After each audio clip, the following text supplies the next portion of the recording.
Et c'est ça qui, entre guillemets, je dirais en tant que créatif, m'inquiète le plus.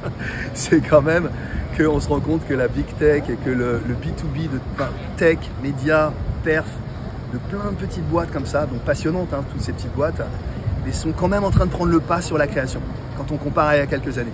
C'est une espèce de tsunami lent, mais dévastateur, et il suffit juste de marcher sur la croisette pour s'en rendre compte.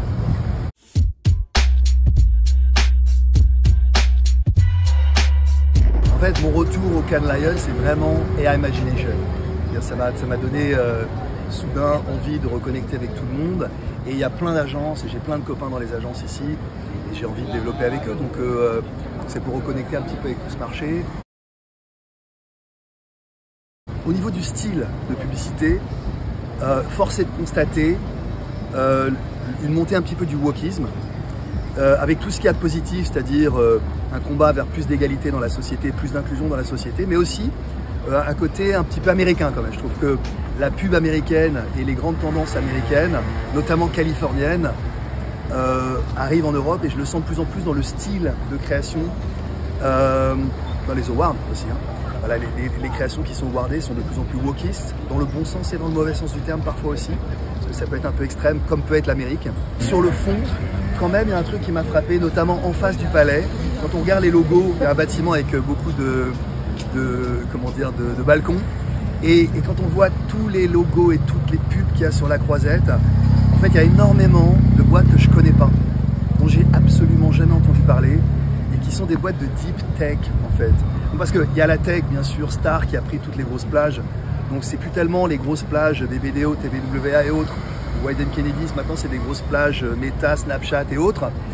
Et donc, il y a toutes les stars de la big tech, mais il y a aussi la deep tech B2B, notamment médias, perf. Et c'est ça qui, entre guillemets, je dirais en tant que créatif, m'inquiète le plus. C'est quand même qu'on se rend compte que la big tech et que le B2B de tech, médias, perf, de plein de petites boîtes comme ça, donc passionnantes, hein, toutes ces petites boîtes, mais sont quand même en train de prendre le pas sur la création, quand on compare à il y a quelques années. C'est une espèce de tsunami lent, mais dévastateur, et il suffit juste de marcher sur la croisette pour s'en rendre compte. Récemment, on a travaillé avec l'agence McCann à New York, et on a travaillé aussi avec Adam & Eve à Londres. On a travaillé aussi pour des groupes qui essayent en ce moment nos services, comme Pernod Ricard, comme LVMH, comme aussi des boîtes de production event, comme par exemple GL Event. Et donc on est en train de développer petit à petit, et je suis très optimiste sur cette activité, cette nouvelle activité.